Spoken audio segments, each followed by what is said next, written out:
Welcome back, everybody, to the Zealots Den. Thank God it's Thursday. We got a special edition tonight. We got a buddy of a lot of the Zealots in the Den come to visit us for the first time. He just started a new channel, so I would recommend go check it out and give him a subscription. It says down at the bottom, he is Easterm Thomist, the YouTuber formerly known as Pseudo Silas. So everybody give him a warm Zealots Den welcome. And Pseudo, thank you for joining us tonight here in the Zealots Den. Thank you so much for having me. I'm happy to be here. Hello, Terry. Hello, Zealots Den. Hello, everybody. Thanks for having me on. Yeah, it's going to be a good show. So his name is Easterm Thomist. From my understanding, that's kind of his forte, Thomism. So we're going to dive in a little bit into the Summa Theologia. We're going to learn about the Blessed Virgin Mary tonight.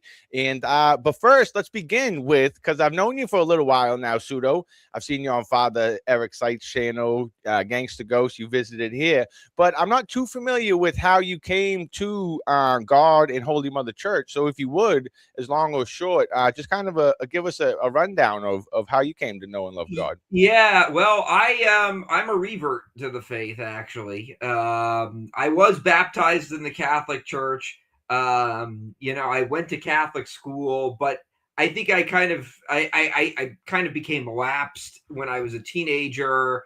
And then I kind of got into deism a little bit. And then I came back to Catholicism after a while. Just kind of being, really brought in by the beauty of Catholicism and studying that a lot more. And then, obviously being convinced and persuaded by a lot of the arguments of many of the doctors of the church. Amen. So all it took for you, like me, was a confession, and you were back in good standing with the church? Yeah, exactly. Amen. Praise God to that. Could I ask you what nudged or urged you to come from deism to check back into the Catholic faith? Yeah, I think a lot of it was the spirit, but I think, outside of that, I think, I think there was, I think the idea of, the thing that always bothered me, I think, about deism was, the idea that, that God is just a clockmaker, that there isn't, that every person doesn't have an end. I think it kind of just became more obvious to me going on and on and on that every person does have an end. There is a standard of good and a deprivation of good that exists. And that just was not compatible with, deism. And that didn't really make a lot of sense. And so, after that, I started to get more into Christ. And then I became more interested in the beauty of the church again. And then I studied a lot of the doctors of the church, and for me, that got me back into it. Hey, praise God that it did, huh? Because you're doing wonders, delving into the mysteries of the faith and trying to explain those to us geeks out here. But I love how you said the good. Could I just ask you too? Did you take Protestantism or Orthodox into consideration at all? Did that cross your mind? Yeah, I took a lot of different forms of Christianity into consideration, but ultimately I just kept. I never went to any of those. I never formally became Eastern Orthodox or Protestant. I considered a lot of different things, but ultimately I think I like things very systematic, and I think I was very much drawn to kind of the systematic theology of Catholicism. And the more I studied, the more it really made more sense to me. Yeah, and we're going to delve into that later when we touch on the Summa Theologia, because from my understanding, you were very well versed in that. Would you say? Yeah, I would say I am. I'm still learning. I'm currently affiliated with. I've been a little bit affiliated with the local lay Dominicans, but yeah, I'd say I'm pretty well affiliated. I'm pretty well studied on that. All right, good. Because one of the messages I'd like to get you guys to get from this is the St. Thomas Aquinas' Summa Theologia. I'm kind of familiar with because of Eastern Thomas. He's always referring to it and stuff. And it is I went to a faith formation tonight, and the priest was going over it. And if you just delve into it for a minute, it will blow your mind. But Yeah. So while I was there, Eastern Thomas, he was talking very like you, and I'm like, oh, so when you get into the Summa, it's because we often kind of make fun of you and jest about your long-winded answers and your very Yeah. very precise. But that's kind of what the Summa Theologia is. It's a lot of what is faith, and then it goes. It's very nuanced and it gets very Yeah. detailed in particular. But it's wonderful. And you talked about how the good exists, and that kind of drew you back to the Christianity because that didn't work with deism. But that was what was fascinating to me. And the more I just did one class for an hour, but the what I was realizing is the more you learn, the more you realize how much you don't know about God. Yeah. Right. Yeah. Yeah. I mean, I continue to study many of St. Thomas's works every day, and the more you learn, the more it's like, oh, that makes so much sense. It Yes, that's almost hits that. you in the head like a freight train. Yeah, and the analogies that he was using and stuff. But how would you recommend to someone to tackle the Summa Theologia? Is it just from cover to cover? Yeah, that's a good question. I would not recommend it being cover to cover. I would Okay. say, I would say number one, I would say listen to some good podcasts and read some good sources that are going to explain it to you. Because I think for a lot of people, it's overwhelming. I mean, I can't tell you how many times I go into a Catholic parish, I talk about it, and someone says, "Oh, I really, really tried to get into the Summa Theologica, but I just couldn't." And I think that this objection and answer thing, this is just way too complex for me. And so I a lot of times, like I'll give you an example. There was one time there was one person who gave that answer, and I kind of explained to him the basics of divine simplicity in St. Thomas's theory, which is the first way. There's the 5 ways to prove the existence of God. The first way is the first way is the argument from divine simplicity, or the cosmological argument, which basically says that there are pure acts and potent acts in nature. A potent act is something that is existing and acting but still being changed over time. A pure act is something that is just purely actualized. It has no more potency anymore. And what St. Thomas says, kind of taking from the arguments of Aristotle, is that in order for the world reality to exist, you would either need to have an unlimited series of potent acts, but again, there's no cause in nature that would imply such a thing, or there has to be a pure act, which is ultimately the first cause, which is completely immaterial, completely immutable, can't be changed, can't have any attributes, or at least physical attributes like an arm or a leg. Otherwise, that would imply potency. And I explained this to him, and he said, "Oh, that makes perfect sense." So I think what we need to do is, I wouldn't recommend reading it cover to cover. I would recommend still read it, but figure out, kind of organize, what are the most fundamental parts of the faith that I need to learn more about, and kind of organize the Summa based on that. Again, New Advent does a very good job of structuring the Summa in that regard. You could say, what did St. Thomas think about the Trinity? And they'll give you an entire section of the Summa on the Trinity. But also, read some, listen to some podcasts. The Thomistic Institute puts out Aquinas 101. They do a very good job. They helped me when I was first getting into St. Thomas. Austin Habish has a podcast, Summa in a Year. I recommend that.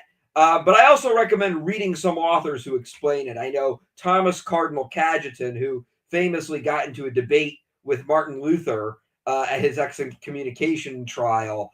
He wrote an entire commentary on the Summa Theologica, and he does a very good job of breaking down everything. So I would definitely recommend that as well. Yeah. Well, I gotta get into this. Well, let's get back. Well, let's actually tackle that while we're here. So one thing we were covering today from the Summa Theologia was a lot about the virtues and faith. And Yeah. one thing that the priest said to me, and I had asked him, and he didn't have too much time to completely answer this, and maybe you could, is when he was talking about faith, St. Thomas Aquinas, it was kind of like, what is faith? Where does faith come from and stuff? So faith is from God. And I'm kind of summarizing this. You could probably correct me. And then, but faith also points us to God. So faith comes from God, and faith directs us towards God. And I naturally asked. I said, "Well, doesn't that seem like circular reasoning?" Do you know what I'm talking about? And could you Yes. explain that for us? Yes. So what St. Thomas talks about is there's the intellectual virtues. St. Thomas takes a lot from Aristotle. Aristotle wrote about the intellectual virtues, which were basically prudence, temperance, and a number of other virtues, which, Aristotle thought if you live according to these really ideological virtues, they weren't like spiritual virtues, but they were ideological virtues. And Which I learned Aristotle, there was a difference. I learned there was a difference in virtues. That was cool. there Faith, is, hope, and yes, the love versus. intellectual virtues. Yep. Yep. Aristotle says, if you live according to these virtues, you'll be a very wise person and you'll live a very wise life. And St. Thomas says, okay, that's good. But St. Thomas says, what he also adds upon is he says the intellect is meant to kind of be, it's meant to inform the spiritual life. That's one thing he disagrees with St. Bonaventure a little bit on. But St. Thomas says that the intellect really, really informs the life. The intellect is kind of what takes in knowledge, and it kind of directs a person to God. But he says on top of that, because God is above our nature, the intellectual virtues are only kind of the starting blocks, if you will. They're not, the end all be all. They're kind of just where they start us and where they guide us. What we're really being guided to are the spiritual virtues, or the theological virtues, as he calls them, which are, as St. Paul mentions in the scriptures, faith, hope, and charity. In some verses of the Bible, it says faith, hope, and love. St. Thomas is going off of St. Jerome's Latin Vulgate. He thinks that the word is interchangeable, but what he says is all of these virtues. Could I pause you to shout out Terry Berry, because during we were talking about this on the Bible Talk show, and the answer to my question was love, but she said charity, and I thought that was wrong. But as you just said, I learned tonight love and charity are interchangeable. Yeah. And St. Jerome in his Latin Vulgate, again, most of the Catholic Bibles, like the Dewey Rhymes or the Father Knox Bible, are based off of the Latin Vulgate, and that uses the word charity. But what St. Thomas basically says is when it comes to those three virtues, the virtue of hope is kind of what, basically he says these virtues are kind of what God infuses into us to kind of cling us to him. And so faith is ultimately the ascent to God. Faith is ultimately where a person says, okay, I can't see what's going to happen, but I'm going to still assent to this truth that I can't see. I usually, when I'm on a lot of these shows, I give the analogy of, imagine you're planning to have a picnic tomorrow outside, but then you turn on the news and the meteorologist says, it's going to rain tomorrow. And you say, well, I'm going to change my plans. Well, you changing your plans is an assent to a truth that is certain but not seen, because it's in the future. And so in the same manner, when we have faith in God, that is an assent to something that's not seen, and that clings us to God. Hope is what keeps us binded to God. Hope is kind of it's what leads to perseverance. And love is ultimately the virtue that makes us friends with God. St. Thomas takes from Aristotle, who says that when two people have love, that occurs when two people have something in common. And St. Thomas says when we have love, the love that we have for God's creation and the love that we have for God, that's the thing that we have in common. And that's how we become friends with God. And so to answer your question about faith, what he would say is God infuses this virtue into us to kind of cling us to him. And that's kind of how St. Thomas approaches the theological virtues. Yeah, well, you definitely got a good grasp on it, because you pretty much said like exactly what the priest at the faith formation was saying. So good on you. And then that would lead me to knowledge and understanding. That seems to have to do with faith.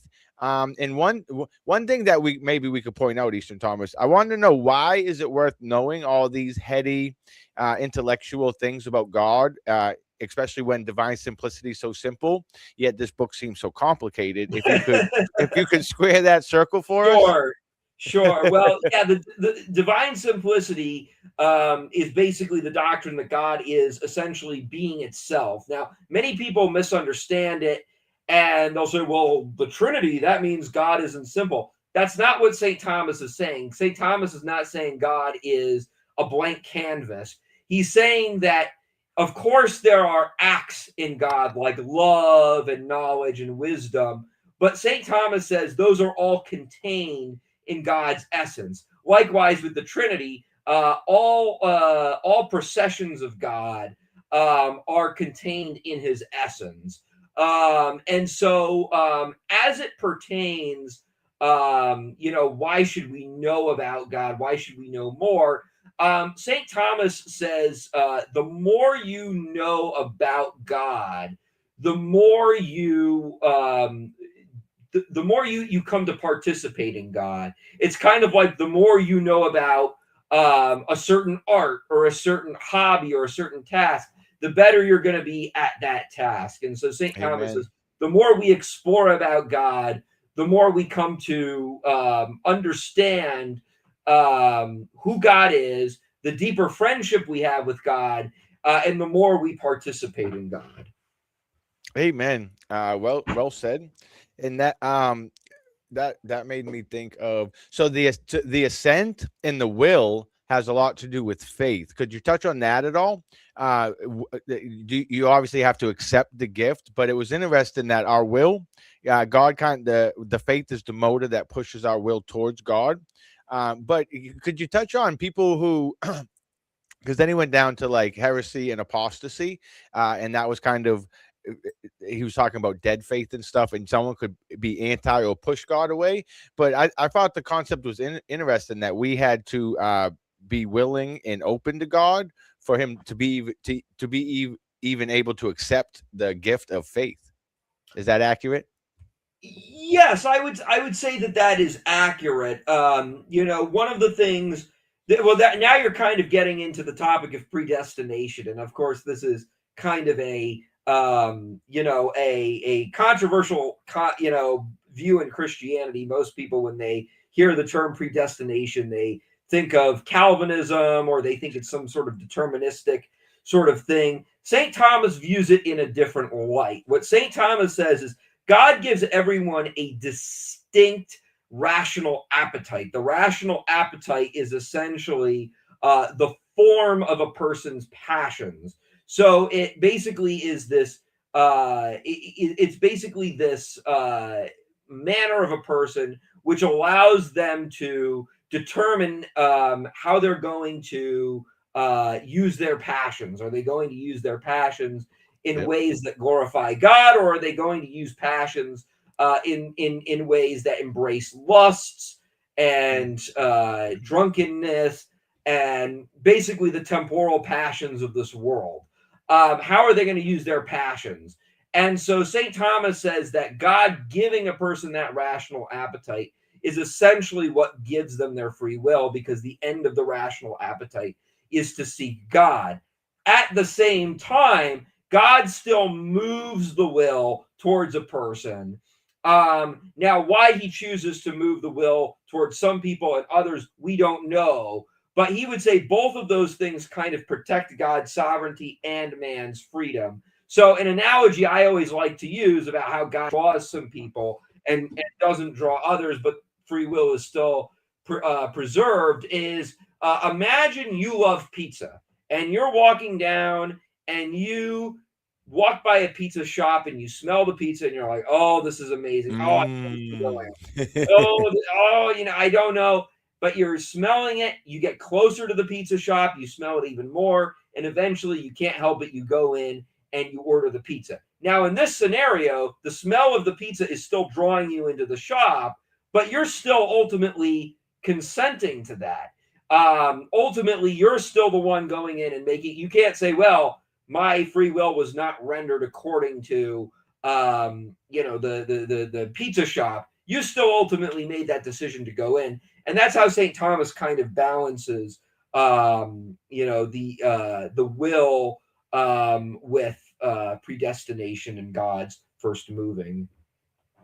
Yeah, well said. I did. It did seem like that even in the teaching I was in, but he did have a caveat. He had mentioned that we all have different character, like the way how we're made, and some of us are more like our character is more trusting or like trustworthy in accepting of God in a sense. So yeah, he also we obviously disagree with the Calvinistic view. Right. But virtues and vices. What could you tell us about virtues and vices? Because I think they're not mentioned enough, just in everyday discourse. Because it's kind of the end all be all, right? Virtue. You're either heading towards virtues and towards God, or you're doing your passions and vices away from God. But those are all of our actions. Yeah. Right, right, right. Well, and that is something St. Thomas does go over. He largely goes over, all the virtues, and he kind of in all of his writings kind of touches upon what the opposite of those virtues would be. Obviously, when it comes to love, the opposite of love is hatred.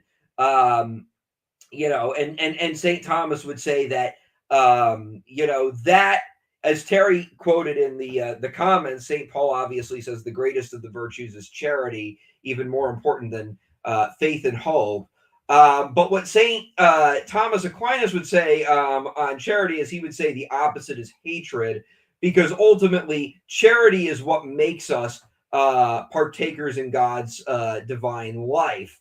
And therefore, if we hate our neighbor, then ultimately there's a deprivation in our love for God, because that neighbor is made in the image of God. So if we say, God, we love you totally, but we don't really totally love this creature that you made, no matter what that person has done, even if that person has committed horrible, atrocious acts of evil, there's still a deprivation of love for God in that, if that is the case. And so because of that, he says, the obvious vice against charity would be hatred. When it comes to hope, he says the opposite of hope is despair.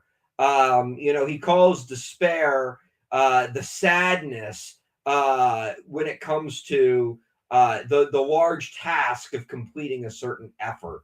So he would say that when it comes to a difficult situation, if a person has despair, that's ultimately sadness and surrender towards the goal that a person has to achieve. And so he would say that that is the polar vice or the chief vice against hope. And when it comes to faith, there are a number of vices that you can, put against faith. Heresy, as you mentioned, is one of them. Again, faith is ultimately an assent to a claim based on the trustability of the person making that claim. And thus, when a person introduces, claims that are contrary to the trustability of that person, or the trustability of that authority, I should say, then ultimately, that is contrary to faith, and that's a vice against it. And obviously, there's other vices against faith. You could say atheism is a vice against faith. But those are kind of the three chief vices that St. Thomas kind of pits against the theological virtues. Yeah, and Bishop Barron in his homily last week, I actually found out the reason why love in St. Paul's quote here in Scripture, the reason why love is the greatest is because when we get into heaven, faith and hope will fade away because we don't need Yes. them anymore. But all we'll need is the love, and if you don't have love, you probably won't enjoy heaven all that Oh much. So yeah. that was super interesting, Oh and then yeah. That is true. St. Thomas does say that when a person achieves charity, and when that's perfected in heaven, that's when a person has total enjoyment of God. So when you're in heaven, you're going to feel like everything you've been made for is totally fulfilled, because by the virtue of charity, you found complete enjoyment in God's work, in God's creation, not just through love of God, but also in love for God's creation as well. Yeah, and let's hope a lot of us make it up to the to that enjoyment of heaven. So, if faith, I learned tonight. Also, I believe Thomas Aquinas called faith kind of like the first virtue, or in a Yes. sense. Now, could you explain to us why, even though charity is the greatest, why faith comes first? Yes, that's a very good question. St. Thomas does say that faith is kind of the principal virtue. It's not the form of the virtues. St. Thomas in Metaphysics defines forms as kind of like the centerpieces of what a thing is. But when it comes to the principle, he kind of views a principle as sort of the starting point of a thing. Like, for example, the principle of a person is the soul. The soul ultimately animates the body. Therefore, the soul is kind of the principle of the body. In the same manner, the principle or soul, if you will, of the virtues is faith, in the sense that God is the supreme good. That's the fourth proof for the existence of God that he goes over, which is gradations of being. That God is the supreme good. God isn't just a loving God, or just a good God, or a God under or who excels in some sort of subject. He is the subject of good. That's what St. Thomas says. And so, what St. Thomas says is, because of that, when we live according to charity, that's when we participate in God as the supreme good. And that's when our bodies kind of become like houses for God, when charity is communicated. But that only comes when we recognize God as the supreme good. If a non-believer, for example, helps an old lady across the street, and that person doesn't believe in God, that person there may be some good to helping that woman, but ultimately the good of that act will never be fully achieved until he acknowledges the supreme good is God, because the end of his act is not going to be fully recognized. And so when it comes to charity and the other virtues, that good needs to be fully recognized before it can actually have any sort of impact. And faith is what does that. Faith is where we kind of meet God in the middle. That's when we assent to God, and once we start to realize and come to see who God is. And because of that, that's ultimately what gives us an understanding of, okay, God is the supreme good. God is the good that I've been searching. And therefore, God is the means by which charity is going to be achieved. Yeah, that's well said. That reminds me of the priest at the thing tonight was, I believe it was knowledge. Knowledge is like an ocean. I believe it's knowledge. It may be wisdom. And faith gets us to an area of knowledge that you can't obtain without the faith. So that reminded me of walking the lady across the street, because there's knowledge that if you don't have faith, you'll never be able to obtain. He's like, it's like staying in the bay, which is nice, but the faith gets you over the reef to kind of the knowledge of all that supernatural truth. Do you know what he was talking about there? Because that was pretty profound to me.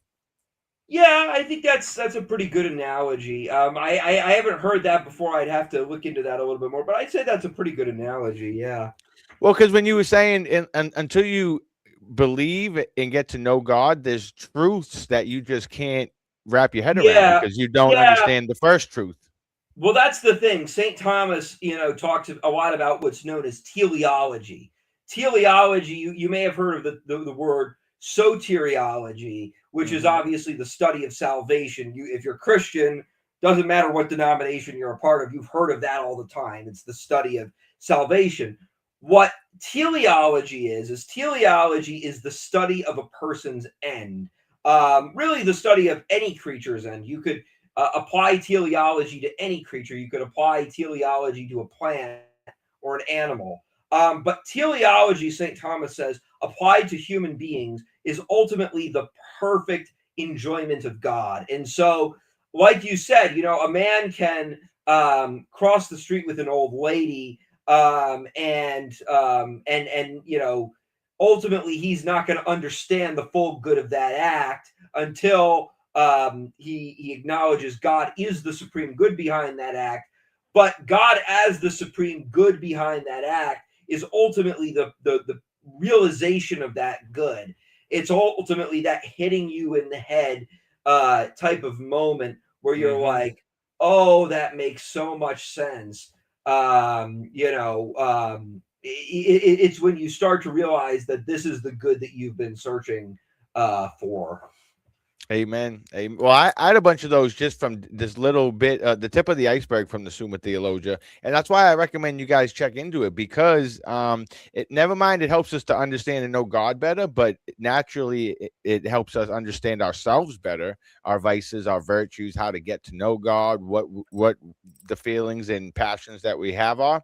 Um, and one thing that I found super fascinating tonight, Eastern Thomas, was the three different beliefs believe God, believe in God, and believing in God. And I guess in the Latin, it kind of makes it that much more the differentiations. But are you familiar with the three different beliefs of God? That I'm not too familiar with. I'd have to do a little bit more research into that. All right. Well, I'll just tell you, it was a good little subject because he explained the creed. So the creed is like the ultimate belief. Like you can just Mm, say, "I believe God. I believe in a God," and then there's what we say, the creed. I believe in all these things, in the church, and the Holy Spirit, and Jesus, and baptism. So there's actually levels of belief. And once you want to get to the third level of believing in God, not just saying like I believe God, but it was super deep, and that's why we gotta. I guess I didn't appreciate maybe some of all the deafness of some of the things you were saying because there's so much goodness in the Summa Theologia. yeah. Um, so I would definitely understand it. And well, before we get off of that, what else would you like to say about the Summa Theologia? Any tips or tricks or insights that you've come to find from it? Yeah. I mean, I've done a lot of. As I've said before, I would recommend reading other authors on the matter. I would recommend reading commentators like Cardinal Cajetan, Father Reginald Garrigou-Lagrange, Father Cornelio Fabro, all those types of people because they do a good job of explaining it. And I would also recommend again Austin Habish's podcast Summa in a Year. But again, I would just recommend definitely look at New Advent. New Advent is a website with a lot of patristic writings and a lot of Christian writings, but they have the entire Summa on there for free. And they you can look up anything you want to know about St. Thomas Aquinas or what he thought about this. You can just look up Summa Theologica, this topic, and they have that section categorized there. So I definitely recommend that. Again, I don't recommend reading it in order cover to cover. I think that if you're getting into it for the first time, that is going to stress you out and overwhelm you, unless you're like a unless you're trying to get into seminary. I wouldn't recommend doing that. If you're just a Catholic who wants to know more, I would recommend finding, organizing what are the most fundamental aspects of the faith, the Trinity, Christ's deity, whatnot, and organizing your study of the Summa based on that. Oh, and that was newadvent.com. Yes, New Advent. All right, because I was wondering where to access it online. So thanks for that little Yeah. newadvent.com. I'm going to check that out. Um, one last thing about the Summa reordering is that kind of what virtues are, or what when we reorder our lives towards God, or is that the faith? Yeah, I would say I would say the virtues are precisely that. The virtues are essentially dispositions that reorder us towards God. One of the things that St. Thomas says is when Adam and Eve were first created, they were created perfectly ordered to God. Now by their own independent, free, rational appetites, they ultimately turned away from God, and that destroyed their nature. That caused concupiscence, which is ultimately evil desires that disorder the will. So things like how do we order, our sexual passions rightly towards a good marriage? Those things become disordered towards lust through concupiscence.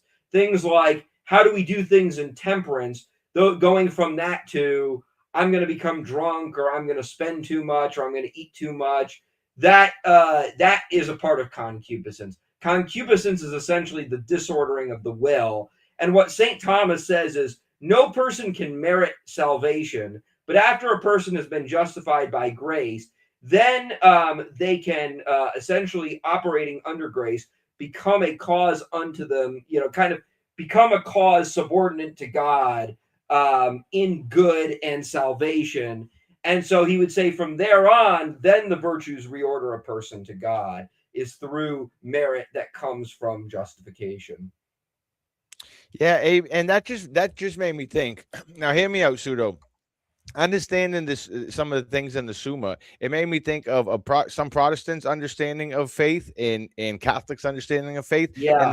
in the sense of when you said sometimes it seems to us as Protestants just say like I have faith. It's like what they say, Right. but then as you say, and then our they say our works don't do anything. It's our faith. But as you said, once we understand the faith, we receive grace by God, and then we're almost using ourselves for the good and glory of God, right? Everything we do, Yes. everything we say, how we act, that's now for the glory of God. So like I'm not doing these actions to merit my salvation. I'm doing these actions because of my faith and love for God, that I'm exuding all this charity and goodness. Yeah.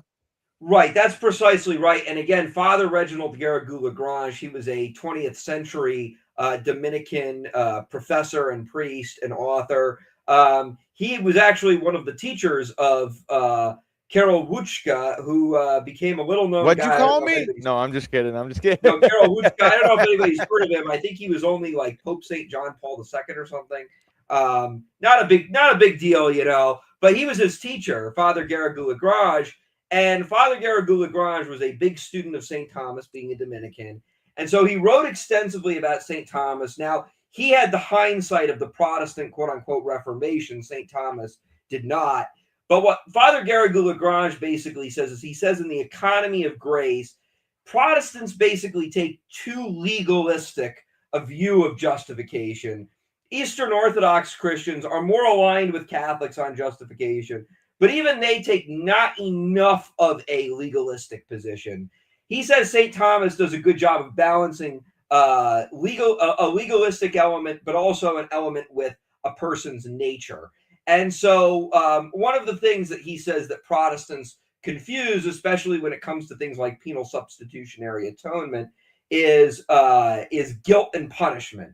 So the idea is guilt is ultimately when you obstruct justice. St. Thomas views justice as harmony with the supreme good, which is God.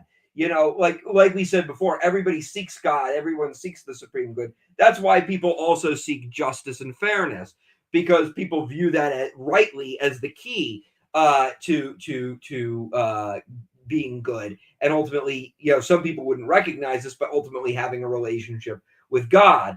And so what St. Thomas would say is, when a person sins, there's guilt for that sin, in the sense that it automatically causes a disharmony with justice. Now, because of that, that's why penance is required, because penance ultimately undoes the guilt of that offense. But punishment is ultimately what follows guilt. Punishment is essentially the rectitude, which ultimately reorders a person towards God, because sin ultimately creates a disorder with God. Punishment is what reorders a person. And so I think a lot of Protestants, when they read the scriptures, they read it under the light of faith is just, I think God exists, and you know, going, works don't matter, because God doesn't punish. But they don't understand kind of the historic, not just the Thomistic, but also the historic view of what the economy of grace was, which wasn't just purely legalistic. It was legalistic in a sense, but it wasn't purely legalistic in that regard. Yeah, well said. You got a couple amens in the chat, Well, and I thank have you. here. I have here some. It says sola scriptura, and it was actually one of the questions in the because we were going over Saint Thomas Aquinas. So one of the people that was listening asked the priest. He said, "Now the church has ancient tradition scriptures in the magisterium. Yes. How much stock or like how much should we believe what Thomas Aquinas said?" The priest had a great answer. He's like, you'd be hard. He's not infallible and all that, but he said you'd be hard pressed to find something in the catechism that's contrary to what Saint Thomas Aquinas is saying." Oh yeah, well, that's totally right. I mean, there have been, I believe it was Pope.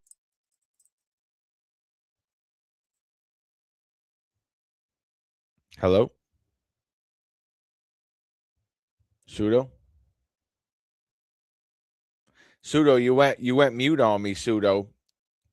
You went you went mute on me, pseudo. So while I'm waiting for pseudo to get back, let's hit y'all with some of my welcome to the Zealots Den, where you feel right at home. Hello?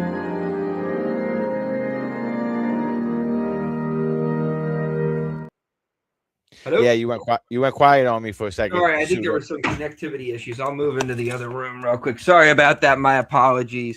No, take your time. I'm just gonna incent the place really quickly.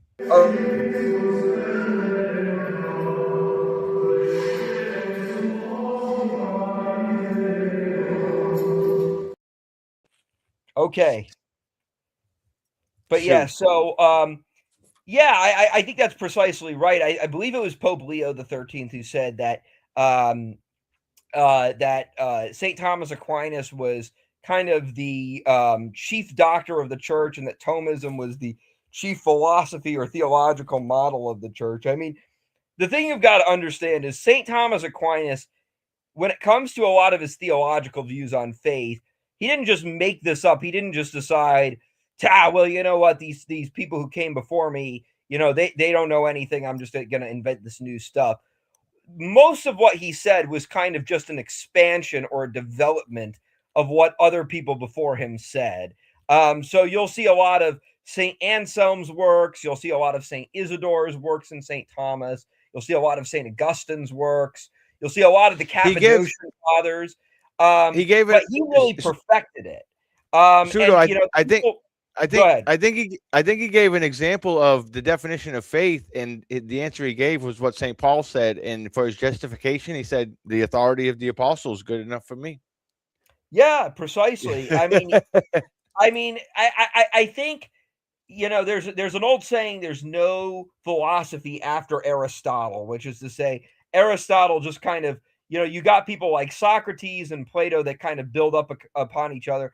Aristotle just kind of perfected the entire craft. It's kind of like the same thing with St. Thomas Aquinas. There's really no philosophy after or no theology after St. Thomas Aquinas. There's people who I think add bits and pieces here and there, like, Blessed John Duns Scotus may add a few things here and there. Some of the later Dominican authors, like Father Garrigou Lagrange or Father Cornelio Fabro or Thomas Cardinal Cajetan, might add some things here and there, or Father John of St. Thomas add some things here and there, or Pope Benedict the 16th. But ultimately, St. Thomas kind of expanded theology to its limits and in terms of just a systematic model, which is why I think so much of the church is based around his theological model and uses a lot of his terms. I mean, I went to a Eucharistic talk the other night, and the entire Eucharistic talk was basically based around form and substance, which is exactly the model and the language that St. Thomas uses when he's talking about the Eucharist. Yeah, I love it. Thanks for so now let's switch over. If you go check out Eastern Thomas's channel, it's new, but I can't wait to see what you got because you're already the few first videos you have. They're very, very informative. He has a video on the Blessed Mary Ever Virgin and why all Christians should understand her perpetual virginity. So if you'd like Eastern Thomas, I'd like to talk about that for a minute because I think it's very important. It's very important. Certainly. So, brief cliff notes, kind of, if you would. Sure. Why do we believe that the Blessed Mary was ever virgin? Yes, this is something that I talk about on the channel. I go over many of the objections and mainly why it's important for all Christians to believe this. Because I think in Christianity today, I think there's a lot of Protestants that kind of look at this doctrine and say, well, why is this important? Even if it's true, why is it important that I believe it? Why does the Catholic Church make this a rule of faith? Whether Mary was a virgin forever on paper may not seem like that big of a deal, but St. Thomas, taking from St. Jerome, makes a very, very crystal clear argument as to why it is wrong to reject the perpetual virginity. Number one, taking from St. Paul, who says in First Corinthians that when a husband and a wife consummate their marriage, the two have in some way a right to each other's bodies. That's what St. Paul says in First Corinthians. St. Thomas takes this and says, if following that logic, St. Joseph were to consummate his marriage with Mary, he would be taking something that God had consecrated, the womb of Mary, and making it his own. That would ultimately be Oh, I like that. I like that. right, and that would be disordered. Uh, yeah. Another argument that he gives is and this is kind of following Saint Anselm's school on Mariology. Basically, Saint Anselm's school on Mariology is essentially that Mary in some way had to reflect Christ's divine origins. I'm doing like an hour-long video that I'm making right now on the Immaculate Conception, and I talk about Saint Anselm's argument.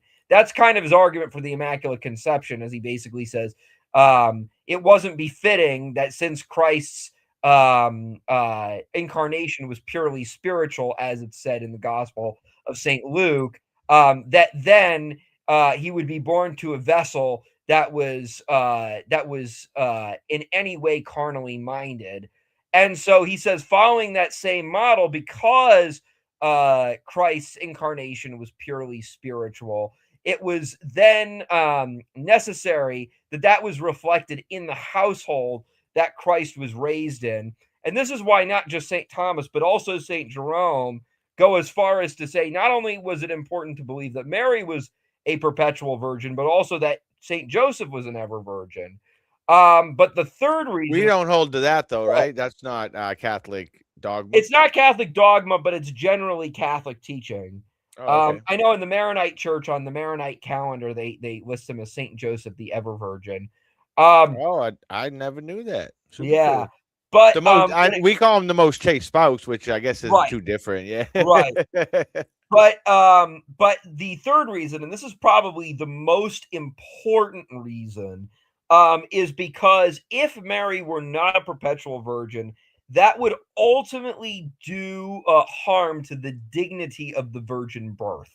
One of the things St. Thomas teaches is that every miracle that's performed in the Bible is a figure or a testament to something else. So when Mary is a virgin, when she becomes pregnant with the Lord while she's a virgin, it's not like this parlor trick or this magic trick like, oh, hey, isn't it so cool that this woman was able to get pregnant and she didn't have intercourse? That's not what St. Thomas says that is. What St. Thomas ultimately says is that the virgin birth was supposed to show that Christ's divine power was so great. Well, it was supposed to show two things. Number one, that Christ wasn't of carnal origin, he was of completely spiritual origin. But also, number two, that God's divine power was so great that he could ultimately get could ultimately be born to a woman through pregnancy without destroying that woman's bodily integrity. And if Mary had then gone out and said, well, now I'm going to have sex now that I've given birth to the Lord, if she had done that, then that would have been completely wiping away the dignity of that miracle, because the whole point to begin with was that God was able to do that while preserving her bodily integrity. If she then goes out and has other children, that then destroys her bodily integrity. And I also talk a little bit about in the video, it's very clear when Mary is told she's going to be, this is going to happen to her. She says, how shall this be? I know not man. I think that's very clear. If she had intended to, if she had intended to have intercourse with her husband, then she would have just assumed that this was something that was going to happen in a future event later on. And again, I how could also this be? Yeah. right, and we go over the objections like the there were other brothers. Again, the word basically means kinsman. St. Thomas points out in the scriptures the word kinsman has different senses, or the word brothers has different senses. It wasn't uncommon for Jews in that time to live with distant family members like second cousins or direct cousins. To me, and I go over the context in scripture, it seems very clear that the children like St. James were all related to St. Mary of Clopas, the sister of Mary.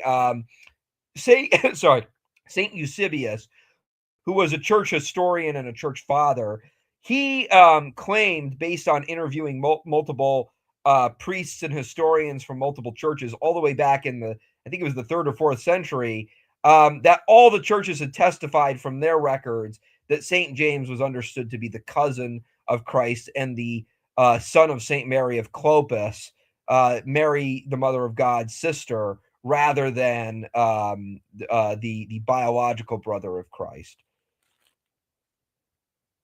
Yeah, I've always so a bunch of the first ones you were saying were all new to me. I actually didn't hear the first ones. That one I did hear, the brothers, and one that it dawned on me the other day because one of those readings came up at church where it mentioned the brothers of Jesus, and I believe Simon was in it. I believe Simon and Jude, and I thought to myself, I said, well, Simon definitely wasn't his like biological brother, so that kind of goes to show the word brother is more like kinsman, as you were saying.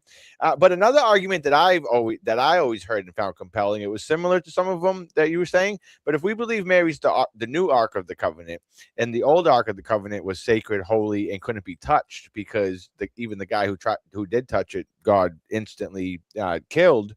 It would hold true that Joseph wouldn't penetrate the holy sacred vessel of the Blessed Virgin Mary, especially after giving birth to the Lord our God. So that was kind of what you were saying with Saint Joseph, and would be claiming what's God's, how you said it. Right, right. Yeah, and I would agree with that too. Yeah, I mean, St. Thomas does say that when it comes to types, types have to reflect, ultimately there has to be some truth in a metaphor, and so when it comes to, or in a type, and so in the sense that Mary is traditionally called the Ark of the New Covenant, there would have to be some truth to that type as well. I think that's a good argument as well. Nice. Um, and another thing, this goes back to the Summa Theologia, but I found this wonderful when I heard it. Could you an act of faith is reaching out to God? Is that what the Summa says? And could you kind of put a little bow on Yeah, that? I would say that's the basics of it. It's reaching out to God, but faith in general is ultimately an assent to a truth that is certain but unseen. In the letter to the Hebrews, Saint Paul, and again, I'm pre-assuming that Saint Paul wrote the letter to the Hebrews, which I do. That's the Catholic traditionally. Catholics understand Saint Paul is the author of that uh, book. He says that faith is the substance of things unseen but hoped for, and so Saint Thomas expands upon that by saying faith is ultimately an assent to a proposition based on a certain authority, but ultimately the thing that you're having faith in is ultimately something that is not intrinsically known or is not clearly attestable or is invisible in some manner. Interesting, because he did say that, but he kind of glossed over it because he said what you had just said, and then he had also mentioned that there's nothing. God is truth, so there's nothing more trustworthy than the witness of God. So if God revealed to us that He's God, then that's why we can have faith that it's Right, true, right. and that's God is the first truth. Yeah, that is something that St. Thomas does talk about a lot. yeah. So again, go check out Eastern Thomas's channel and dive into Summa Theologia or some of the references that he gave us. Don't read it to cover. But I'm out of questions here, Eastern Thomas. I do have a hot seat ready and prepared for you, but All I'd like right, to I'm give you. ready. Unless I would like to give you the floor if there was anything that you thought worth telling us or telling us to kind of Yeah, consider or look yeah. into. So I think next week I'm going to go. I'm going to take a break from the live stream this week. For those who don't know, I have Aquinas Classroom where I talk about a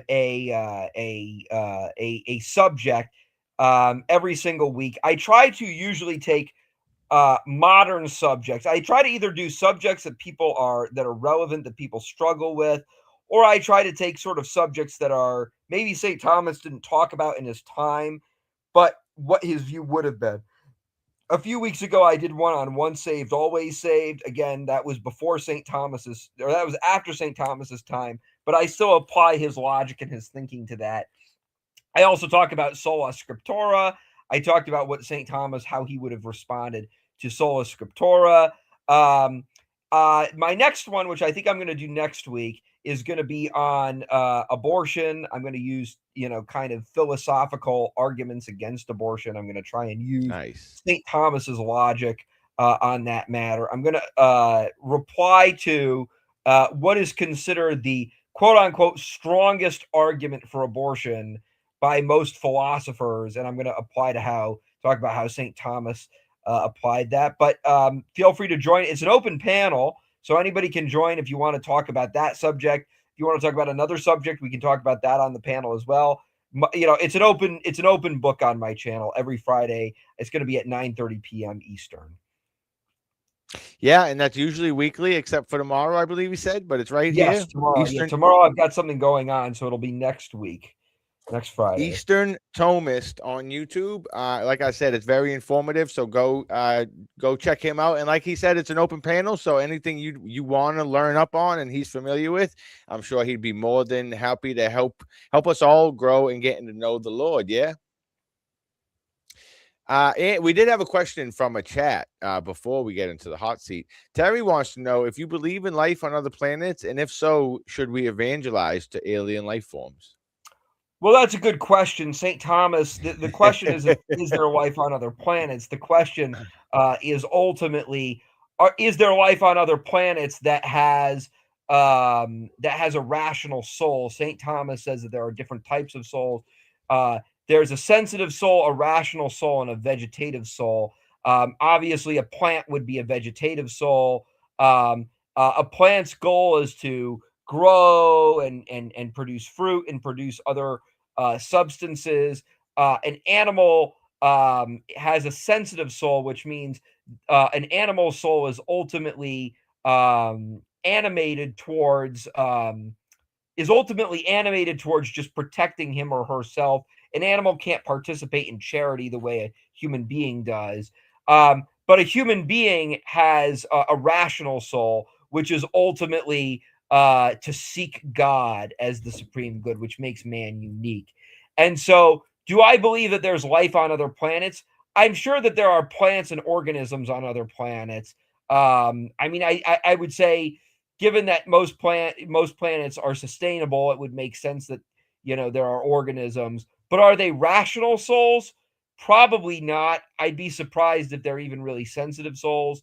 I would say they're probably vegetative souls. Um, Again, I'm willing to be proven wrong. If there was a rational soul that could understand that, if there was like a green, googly-eyed, take me to your leader type of alien, that would lead to a number of theological debates and discussions.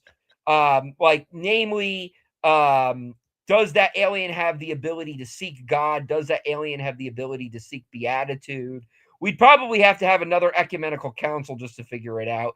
But I don't think it's true. I think it's more likely that there are vegetative souls on other planets, which means they don't have the ability to seek God's beatitude, and therefore it makes no sense to baptize them or to evangelize to them.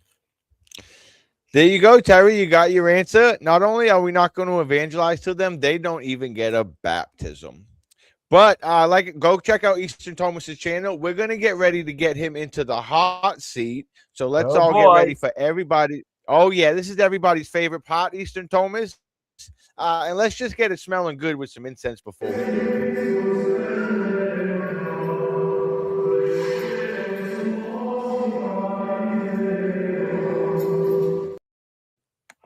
All right. So for editing purposes, let's get you into the hot seat. So, all right. Easterm Thomas, they're just rapid fire for fun. You can say pass or skip if you don't want to answer any, but it is for fun. So, are the Orthodox the first Protestants? No. Do you believe in ghosts? I believe in disembodied spirits. I do not believe they haunt us. Nice. I never heard that one. Nice answer, Pseudo. What's the first thing that comes to mind when you think of God? Love. Name a favorite saint. Mary. Can sinners become saints? Yes. Are you zealous for God? I hope on the day I'm judged, I hope I'm found to be. Praise, amen to that. Amen to that. What is love? Love is God. God is love. Love is God. Got it. Girl altar servers, yay or nay? Nay. Name a favorite cartoon from your childhood. Ooh, that's a good question. Well, Power Rangers isn't a cartoon. I watched Arthur a lot, so I'll go with Arthur. And I said, hey, what a wonderful time of day. I love Arthur. I love Arthur. Who came first, Abraham or Jesus? Jesus. Can a person lose their salvation? Yes. Do you have perfect peace? Only through God. Which is worse, abortion or slavery? Ooh, I would say abortion. Is it ever okay to call a woman fat? No. Are you your brother's keeper? I hope on my judgment day, I hope I'm found to be. Good answer, Pseudo. Do you believe man stepped on the moon? Yes. Is God good all the time? God is the subject of good. He doesn't fall under the subject of good. He is the subject of good. Nice. I love it, Easterm Thomas. I love it. Did Jesus, we kind of covered this one. Did Jesus have any biological siblings? No. Do chickens have lips? That I don't know. I'll pass on that one. And last but not least, Pseudo, did you have fun here in the Zealous Den? I had a wonderful time. Thank you so much for having me. Yeah, this was a good time. Thank you for visiting. And as I said, if you haven't subscribed, go check him out. And hopefully we'll have to find some time coming up. I know you're a busy YouTuber now with all your shows, but I'd love to have you back to pick your brain on some other subjects. I think I can come up with some more questions to kind of. Yeah. Word. Nice. So that'll be a plan. So everyone like this video to show Easterm Thomas that we appreciate his time and his insight. So he'll come back and visit us, and do go check him out. Pseudo, it's been a pleasure hanging out with you, and thank you for your time. Yeah, thank you for your info. Having me. Have a blessed night, everybody. God bless. God bless.